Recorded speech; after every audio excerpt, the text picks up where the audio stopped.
sí es por nuestros jóvenes. Esta lucha sí es por los estudiantes. ¡Lo mataron, lo mataron! Esta lucha sí es por los que han sido reprimidos. Esta lucha sí es por los que están encarcelados. Pero esta lucha, hermanas y hermanos, es por todo el pueblo de Venezuela.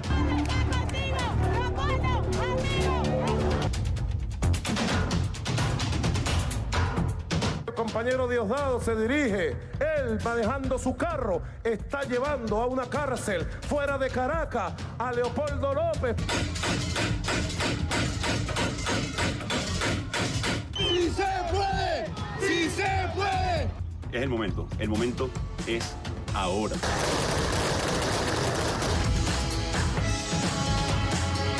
Estamos más cerca, estamos más cerca del cese de la usurpación.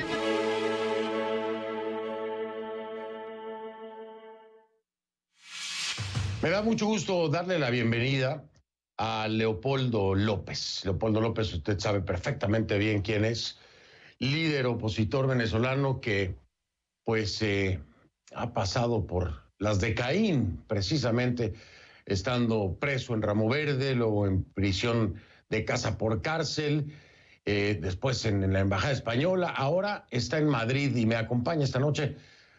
Leo, con la confianza que te tengo, bienvenido, gracias por la entrevista y antes que me digas cualquier otra cosa, a nivel personal me da una alegría enorme verte con tu familia, verte con tus hijos, verte con Lilian.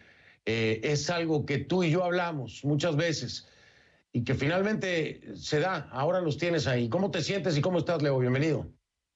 Bueno, muchas gracias, Fernando. Gracias a ti, a tu equipo, a tu audiencia. De verdad, bueno, cómo me siento con sentimientos encontrados, para serte muy franco, ¿no? Por un lado, muy feliz de estar con mi familia. Yo tenía 6 años sin ver a mi padre, casi 3 años sin ver a mi madre, casi 2 años sin ver a mis hijos. Y por supuesto que estar con mi familia me hace estar muy feliz y muy contento y muy fortalecido de alma, de espíritu, de ánimo. Pero también te confieso que me siento triste de haber tenido que dejar a Venezuela. Yo siempre dije que no quería irme de Venezuela. De hecho, en el año 2014, cuando me tocó la opción entre ir a la cárcel o irme de Venezuela, yo decidí presentarme voluntariamente e ir a la cárcel. Y estuve 4 años en una cárcel militar, luego en arresto domiciliario. Nunca pensé que iba a tener que dar este paso, pero las circunstancias cambiaron, me obligaron a tener que dar este paso y ahora sigo con la misma determinación, con la misma vocación de liberar a Venezuela conjuntamente con todos los venezolanos que tenemos esa misión, que tenemos ese sueño. Pero sí, hermano Fernando, te confieso que con sentimientos encontrados.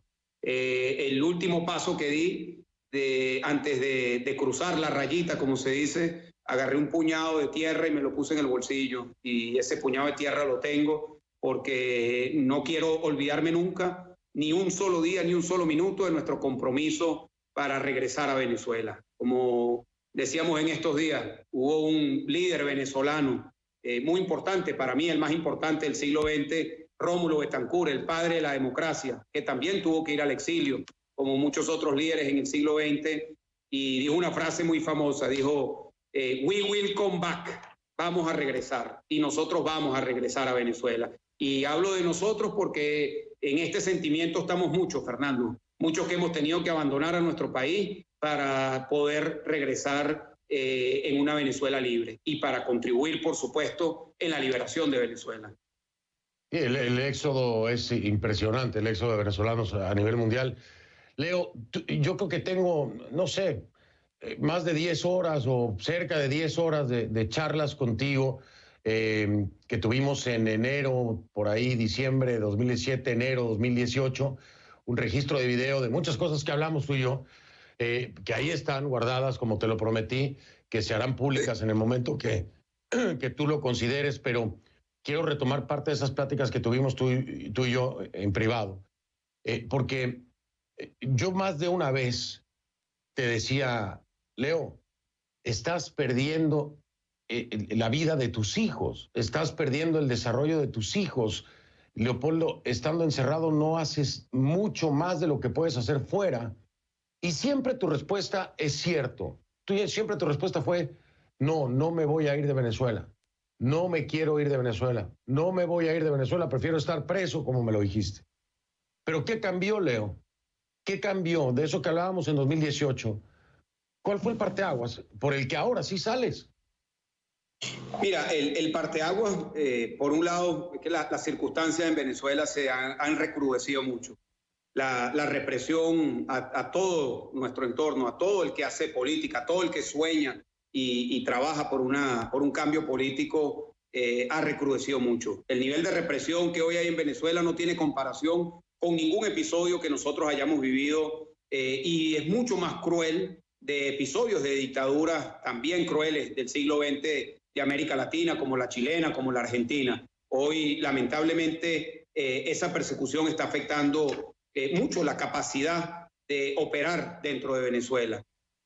Por otra parte, consideré que ya las circunstancias me llevaban a que podía aportar más desde afuera. No quería, como lo dije antes, yo no quería dar este paso, pero estoy convencido que estando afuera, ahora voy a poder aportar más de lo que estaba haciendo en la embajada. Y yo nunca dejé de trabajar, ni en la cárcel, ni cuando estuve en casa por cárcel. A ti te consta, tuvimos muchas conversaciones, como tú lo dices, ahí están registradas más de 10 horas de conversación sobre lo que me tocó hacer en aquel periodo cuando estuve en casa por cárcel. En la embajada también pude dedicarme al trabajo, pero siempre callado, siempre sin poder hacer público mi opinión o poder hacer pública la voz de apoyo a Juan Guaidó, a nuestro proceso, a la Asamblea Nacional, y creo que este es un momento en el que hace falta también contribuir con mi voz, que es una más de este proceso, pero que tenemos que sumarlas todas para poder escucharnos, para poder motivar y para poder alinear la fuerza dentro y fuera de Venezuela para seguir empujando por la liberación de nuestro país. Y las cosas cambian, Fernando, la circunstancia cambió y en estos momentos pues me toca luchar desde afuera. Por supuesto que cambian las cosas, Leo, y también hablamos muchas veces el tema de la calle, ¿no? La primera propuesta de Leopoldo López era que la salida estaba en la calle. La calle, yo te decía, Leo, está desgastada, Leo, la calle ya no está dando, la gente está preocupada por comer, por otras cosas, y lo siguieron intentando. ¿Se acabó la calle en Venezuela, Leo, como salida? Mira, yo no lo creo, Yo creo que allí hay ciclos, ¿no?, que se vienen dando. Nosotros llevamos en esto 20 años. Obviamente estamos viendo la peor etapa de esos 20 años, pero los procesos de calle son cíclicos. El año 2018 nadie pensaba que podía darse un golpe de timón y entusiasmar a los venezolanos y al mundo con la causa de la liberación de Venezuela. Nosotros luchamos y trabajamos de manera discreta en lo que fue la estrategia de nombrar a Juan Guaidó como presidente encargado. Y eso generó un entusiasmo tremendo. Y cuando todo el mundo pensaba que era imposible que la gente saliera a la calle, salieron millones de personas a la calle, en Venezuela y en otras partes del mundo. Y ahora nos toca volver a construir un ciclo de calle. Ahora, tu pregunta es, ¿la calle es la salida? ¿Es el único componente para quebrar a la dictadura? No, no es el único componente, pero es un componente necesario. Hay que tener siempre presente la movilización, la activación, la organización, la protesta pacífica y la calle. Yo sí creo en eso y lo reitero. Creí en eso de manera muy clara en el año 2014, por eso promovimos las protestas en el 2014, creí y apoyé eso en el año 2017, creí y apoyé eso en el año 2019 y creo y apoyo en que tenemos que impulsar un nuevo ciclo de protesta. Ahora bien, esa protesta la tenemos que complementar con el trabajo de la diplomacia, con el acompañamiento de los países del mundo que crean en la democracia y en la libertad, con el trabajo de unificar a toda la fuerza dentro de Venezuela, con el trabajo de también buscar aliados dentro de lo que son las personas que están en el círculo de la dictadura. Todo eso lo tenemos que hacer en paralelo, porque no hay una estrategia única, no hay una acción única que nos va a llevar a la libertad de Venezuela. Y la calle sigue siendo, desde mi punto de vista, necesaria y yo creo que no está agotada y que veremos pronto un nuevo ciclo de protestas en Venezuela.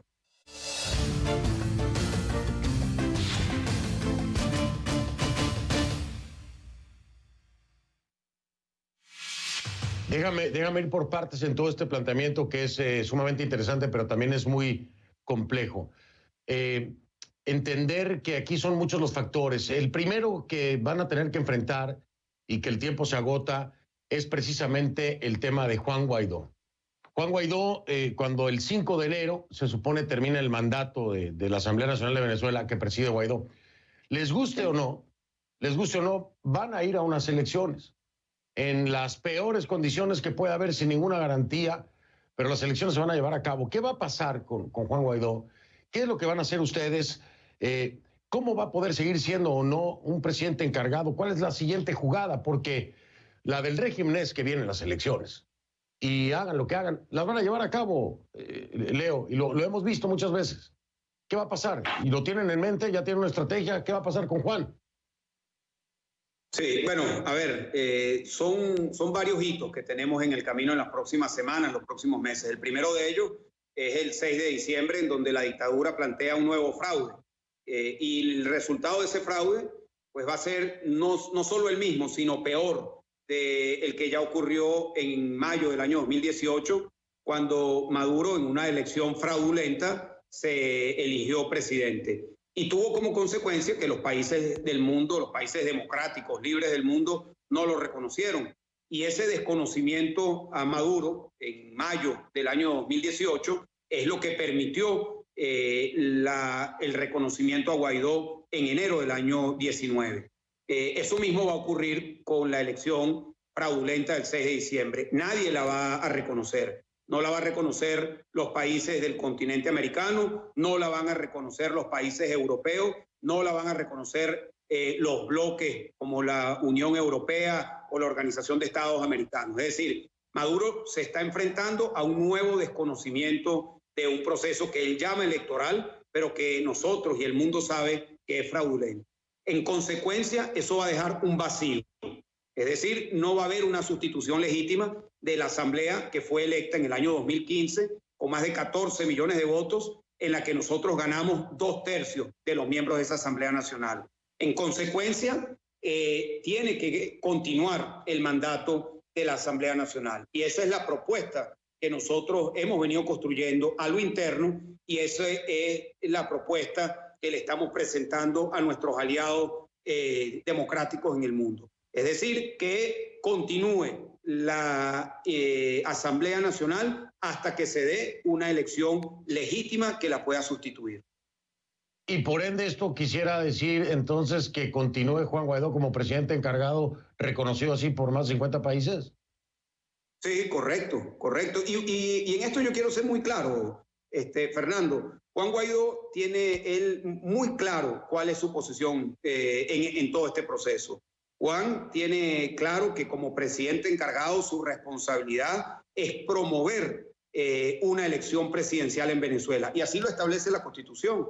La Constitución, en el artículo 233, que es el artículo que le da el fundamento, la base constitucional para el reconocimiento como presidente encargado, es muy concreto. Dice que de no asumir el presidente electo en las elecciones el día 5 de enero, asumiría el presidente de la Asamblea Nacional con el mandato de convocar unas elecciones presidenciales.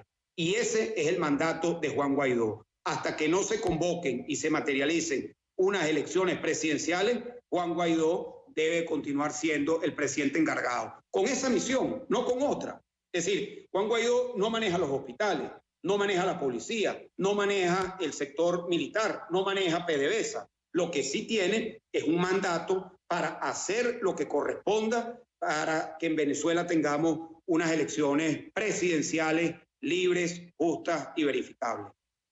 ¿Y ya hay países que les han anticipado su apoyo en este proyecto, Leopoldo, que están de acuerdo con esto? Sí, claro. Ha sido muy clara la posición de los Estados Unidos, lo han reiterado varias veces.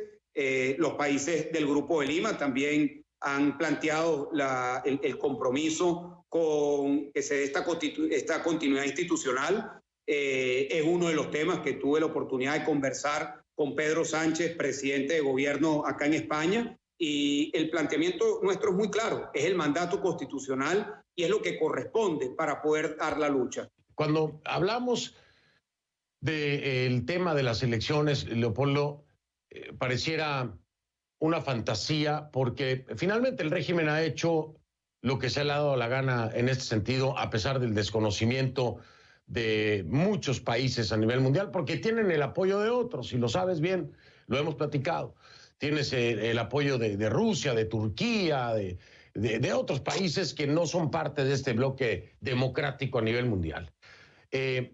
Y pareciera que así se va a sostener, pareciera que a Maduro y a su entorno no le importa si lo reconocen, lo desconocen, si hay reuniones internacionales, si hay un grupo de Lima, si hay informes sobre violaciones de derechos humanos, no le importa. Mientras pueda mantener económicamente ese coto de poder con sus allegados, pareciera que va a continuar ahí. ¿No crees tú que se ha sobreestimado el tema de una posible elección a través de la diplomacia y el apoyo internacional? ¿No creen que ustedes han apostado ya demasiado a esto, que lo han sobreestimado y realmente es fútil, Leo? Mira, Fernando, nosotros tenemos que hacer un planteamiento que sea viable, planteamiento que sea constitucional y que también nos permita aglutinar. Y la propuesta de que en Venezuela se dé una elección presidencial es un punto de unidad dentro y fuera de Venezuela. Evidentemente, tú lo estás diciendo, eso no es una línea recta del punto A, en donde estamos hoy, al punto B, que se materialicen unas elecciones presidenciales, no es una línea recta. Es un camino complejo, difícil, que puede pasar por distintos escenarios. Un escenario que se produzca presión para que se genere el quiebre de la dictadura, que el entorno de Nicolás Maduro llegue a un punto en el que lo abandonen, que la presión sobre Maduro por parte de su entorno, del país, llegue a un punto en el que se genere una condición que permita que Maduro salga o lo saquemos y que se pueda producir una transición y unas elecciones presidenciales. Y yo sé que tú puedes estar pensando, quienes nos están escuchando pueden estar pensando, bueno, pero es que no me queda claro el paso por paso. Bueno, es que no hay paso por paso, Fernando. Lo que hay es una estrategia, uno, de mantenernos unidos, muy importante, unidad dentro de Venezuela y unidad de nuestra coalición internacional. Segundo, un objetivo muy concreto, elecciones presidenciales. Y tercero, un mensaje muy claro a todos los venezolanos y a todas las fuerzas que tengan claro que aquí el problema es Maduro y el reto es sacar a Maduro. Y yo sé que esto que voy a decir quizás no le gusta a mucha gente, pero yo estoy convencido que para construir una transición nosotros tenemos que estar dispuestos a incluir a sectores, a personas que han acompañado a la dictadura en algún momento de estos últimos 20 años. Hay quienes piensan que en Venezuela se puede dar una tabula rasa, que en Venezuela se puede hacer caída y mesa limpia, que se puede sacar a todo el mundo que hoy está en una posición de responsabilidad con la estructura de la dictadura. Yo creo que eso no es viable y creo que el mensaje a ellos tiene que ser muy claro. Nosotros queremos construir una transición que incluya a esos sectores también, porque nuestra prioridad es Venezuela, es garantizar la estabilidad de nuestro país y que podamos llegar a puerto seguro. Y el puerto seguro que nosotros estamos visualizando, insisto en esto una y otra vez, es una elección presidencial. Y digo presidencial una y otra vez porque en los últimos meses han habido algunas distracciones de algunos sectores que han planteado una elección parlamentaria como una solución política. Y eso no es verdad. Ya por allí pasamos, ya ganamos el Parlamento con 2 y eso no fue suficiente. Por eso tenemos que insistir en una elección presidencial.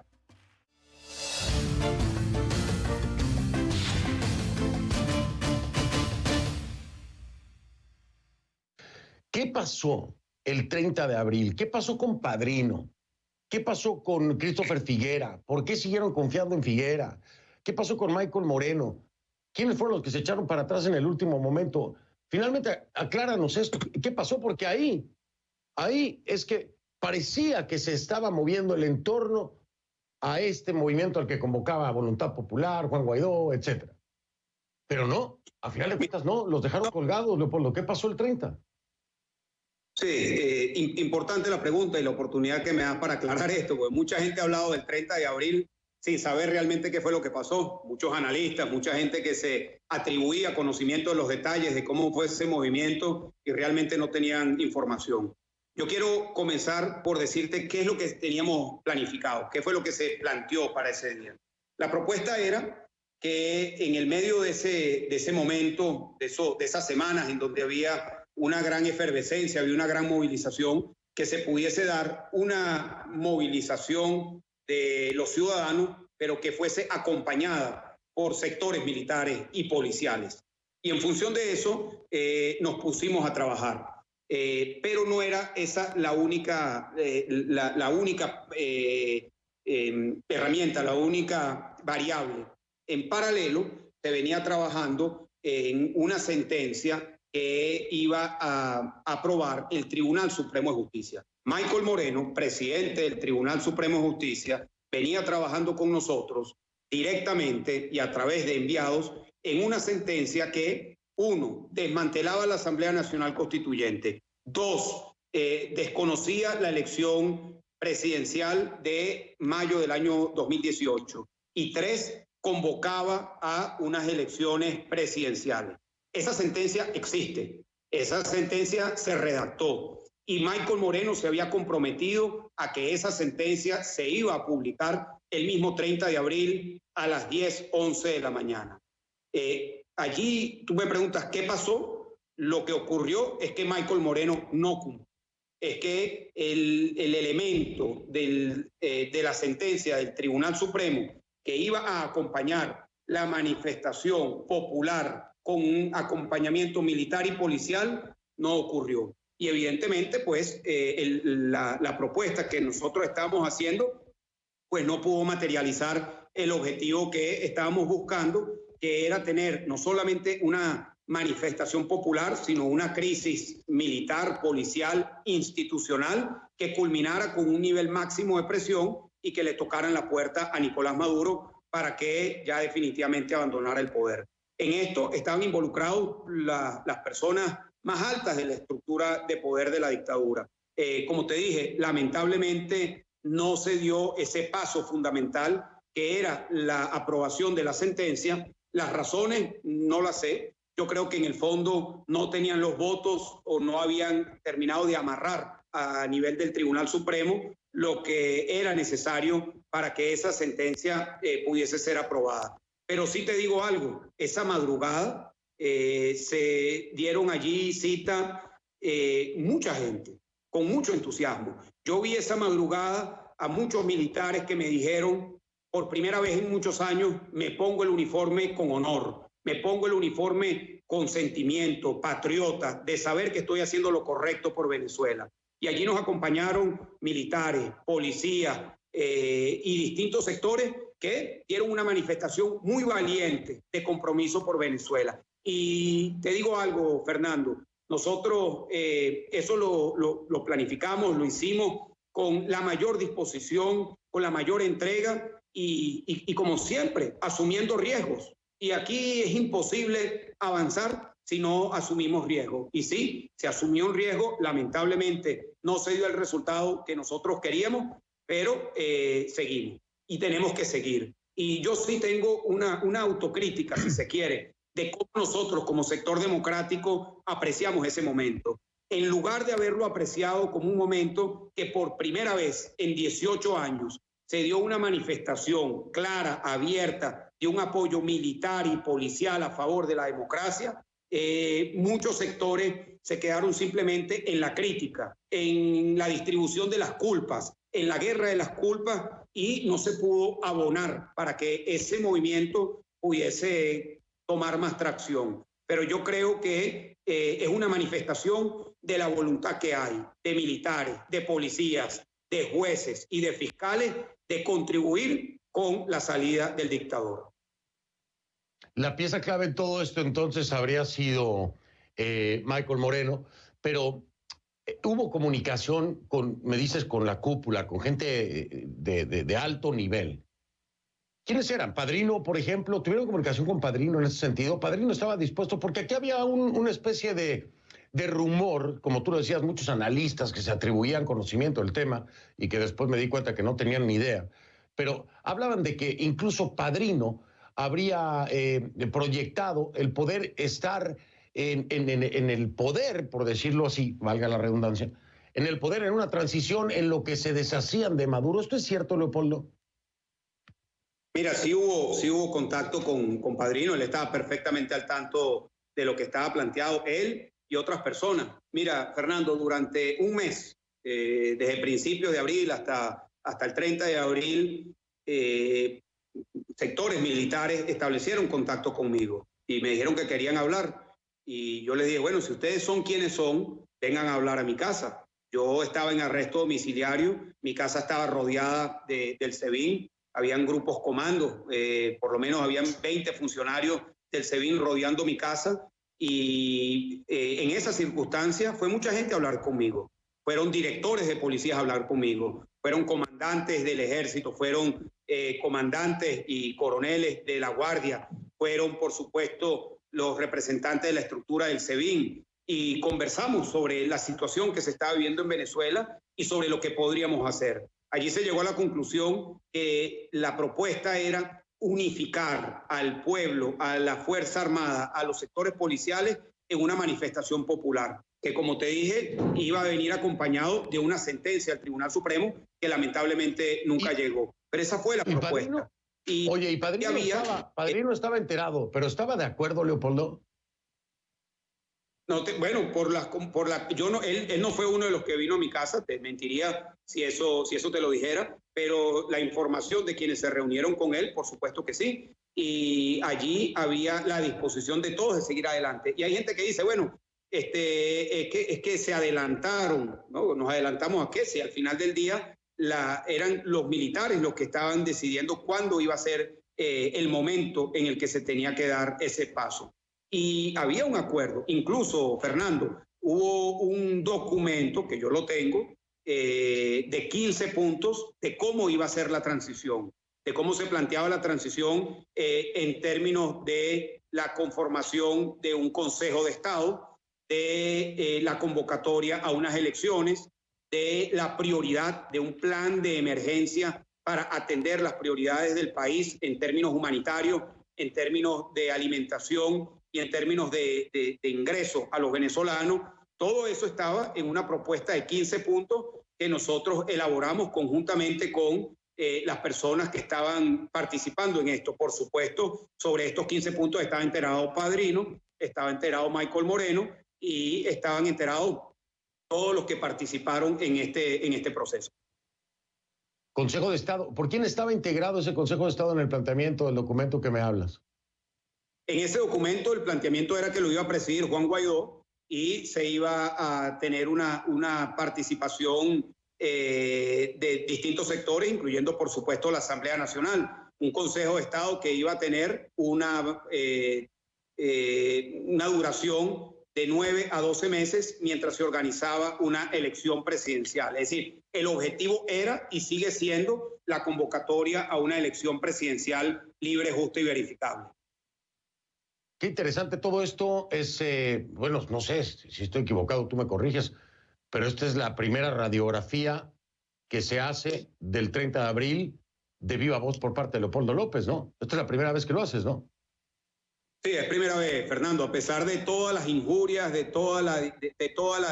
lo que se dijo, que muchas mentiras se dijeron alrededor del 30 de abril, mucha manipulación. Lo que te estoy diciendo es exactamente así. Y fue mucha gente que se involucró en esto y, insisto, yo creo que es un sentimiento que está allí y creo que sigue estando allí, Fernando. Y te lo digo con conocimiento de causa. Yo he mantenido contacto y espero seguir manteniendo contacto con personas dentro de la estructura militar, personas cercanas a la dictadura, personas cercanas a Maduro, personas del PSV, con quienes hemos tenido también y vamos a seguir teniendo contacto, porque yo creo en eso. Yo creo en que nosotros tenemos que buscar todos los apoyos para buscar aislar a Maduro, porque el problema es Maduro, el problema es el dictador. Y yo veo disposición de muchos sectores en poder avanzar hacia un gobierno de emergencia que tenga la figura de un Consejo de Estado que nos permita convocar unas elecciones. Dos cosas, Leo, dos cosas.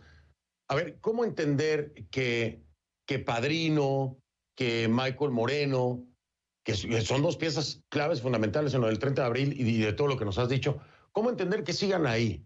¿Cómo entender que no se les haya castigado por parte del régimen de Maduro? ¿Cómo entender eso, Leopoldo? ¿No pudo haber sido un juego con ustedes y el intento del 30 de abril solo para finalmente traicionarlos y que desde el principio no estaban en el barco? ¿No puede ser eso? Mira, yo no lo creo, Fernando, y te lo digo por lo siguiente. Si eso hubiese sido así, yo no estaría aquí hablando contigo, porque esa madrugada me hubiesen llevado de vuelta a Ramo Verde. Es decir, no me hubiesen permitido estar allí con los militares, con los policías del SEBIN, del DGCIM, con la gente que nos acompañó. Si hubiese sido una trampa, esa madrugada pues nos agarraban y nos apresaban, tanto a mí como a Guaidó, y eso no ocurrió. Ahora, las motivaciones de esas personas yo no las conozco. Tendría que preguntarle a ellos, ¿no?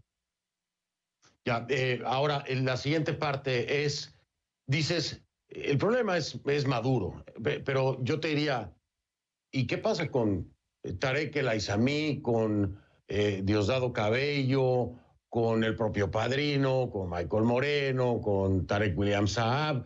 ¿No son todos ellos parte del problema? ¿Ustedes estarían dispuestos a coexistir con algunos de estos seres que conforman esta dictadura, como le llamas? Mira, yo creo que lamentablemente para ellos están hoy retratados muchos de esos nombres que tú estás identificando con la corrupción, con el narcotráfico y con la violación sistemática de derechos humanos, y también como responsables de crímenes de lesa humanidad. Ahí es donde hay una raya roja. Ahí hay una raya roja de quién no podría participar. Sin embargo, yo creo que nosotros, para lograr una transición y realmente aislar a Maduro, tenemos que dejar muy claro que tiene que haber un espacio de encuentro con estos sectores. Y yo estoy consciente, Fernando, que lo que yo estoy diciendo no le gusta a mucha gente. Yo estoy consciente que mucha gente puede decir, bueno, es que aquí la transición, como dije anteriormente, tiene que ser tabla rasa, tenemos que salir de todos. Pero nosotros tenemos que revisar también lo que han sido las transiciones mucho menos complejas, porque Venezuela es un caso más complejo, que siempre han tenido la presencia del régimen que sale con el régimen entrante. Y eso ha sido así en muchas transiciones, la transición española, la transición de Sudáfrica y muchas otras que han tenido esa convivencia, que por supuesto no les gusta a algunos sectores, pero que es una realidad que nosotros debemos de entender que está allí.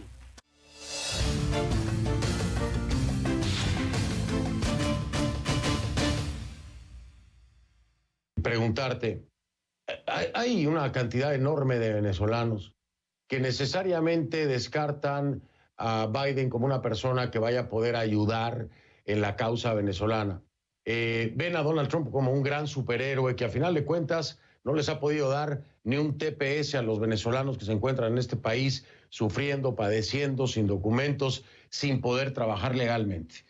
Y que se entiende para muchos venezolanos la izquierda estadounidense como si fuera la misma izquierda latinoamericana, que tú y yo sabemos que no tiene absolutamente nada que ver. Pero desde la perspectiva de Leopoldo López, ¿qué le conviene más a Venezuela y a los venezolanos? ¿Continuar con Trump o darle la oportunidad a Biden? ¿Cómo lo ves tú? Mira, Fernando, lo primero que hay que recordar para responder esa pregunta es que el tema de Venezuela ha venido teniendo una posición cada vez más presente desde años atrás. Con la administración Obama se dieron unos pasos importantes y se hizo presión importante en el momento en el que se dio la elección de la Asamblea Nacional en el año 2015. Sin duda alguna, los venezolanos tenemos que agradecer todo lo que se ha venido haciendo durante los últimos 4 años en la administración del presidente Trump, poniendo a Venezuela como una prioridad en la política internacional, dándole apoyo a los movimientos democráticos en Venezuela y poniendo el tema venezolano en la agenda mundial. Ahora bien, los norteamericanos son los que van a decidir su próximo presidente. Eso no nos corresponde a nosotros los venezolanos, le corresponde a los norteamericanos. Sin embargo, lo que sí estoy convencido es que el tema de Venezuela va a seguir siendo una prioridad, va a seguir siendo un tema muy claro en el que se tenga que buscar un cambio de régimen. Es muy difícil que Nicolás Maduro lo bajen de la posición en la que está, luego de haberle puesto un indictment, una imputación, luego de haberle puesto una recompensa por los crímenes que ha venido cometiendo y en la posición tan clara que ha tenido no solo la administración Trump, sino el Congreso y el Senado norteamericano. Aquí tenemos que recordar que en febrero de este año, Juan Guaidó fue al Estado de la Unión, al discurso del Estado de la Unión, invitado por el presidente Trump, pero cuando mencionaron a Juan Guaidó, lo aplaudieron de pie senadores y congresantes republicanos y demócratas también. Yo creo que no hay un tema en los Estados Unidos que tenga el nivel de apoyo bipartidista como lo tiene el tema venezolano. Y tiene que continuar siendo así. Los norteamericanos decidirán en el libre ejercicio de su voto quién va a ser su presidente y obviamente nosotros tendremos que seguir haciendo lo que nos corresponda para que el tema de Venezuela sea una prioridad y para que sea una prioridad salir de Nicolás Maduro y convocar unas elecciones presidenciales libres, justas y verificables. A Carlos Vecchio le gustaría que en algún momento vinieras a los Estados Unidos, particularmente a Washington, pues para seguir hablando y empujando la causa venezolana. ¿Lo tienes en tus planes? Sí, yo tengo planificado en las próximas semanas emprender una gira por varios países de América Latina y por supuesto también ir a los Estados Unidos. Y por supuesto en coordinación con nuestro embajador Carlos Vecchio y con nuestro presidente Juan Guaidó, con nuestro canciller Julio Borges, de una manera unitaria, con una propuesta clara de lo que queremos los venezolanos, insisto, es que se sigan tomando todas las decisiones, impulsando todas las acciones para presionar a Nicolás Maduro, a su entorno y promover unas elecciones presidenciales. Y ya con esta, como decimos en México, Leo, ya con esta me despido. Y no tiene nada que ver ya con el tema político, no todo eso. Yo quiero saber y quiero que nos compartas, ¿qué fue lo primero que te dijeron tus hijos cuando te vieron? ¿Qué fue lo primero que te dijeron? Mira, no fue lo que me dijeron, fue lo que hicieron. Me abrazaron y no se despegaron y lloraron de felicidad. Y me decían, papi, no lo puedo creer, estás aquí con nosotros, no lo puedo creer. Y te digo, Fernando, yo le pido a Dios esa bendición que yo pude vivir, de reencontrarme con mi familia, la puedan vivir millones de familias venezolanas que hoy están separadas.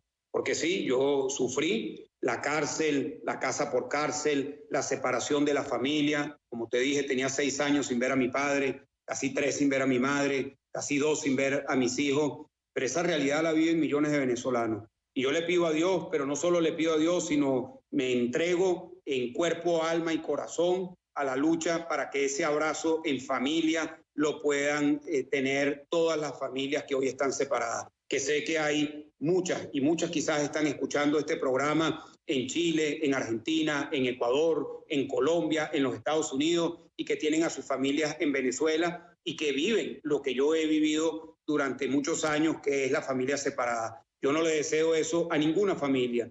Y lo que nos comprometemos es a que podamos nosotros lograr que todas las familias venezolanas se puedan volver a unir. Por ese sueño, por ese abrazo que nunca se me va a olvidar, vamos a seguir luchando para que toda la familia venezolana pueda disfrutar ese abrazo en familia.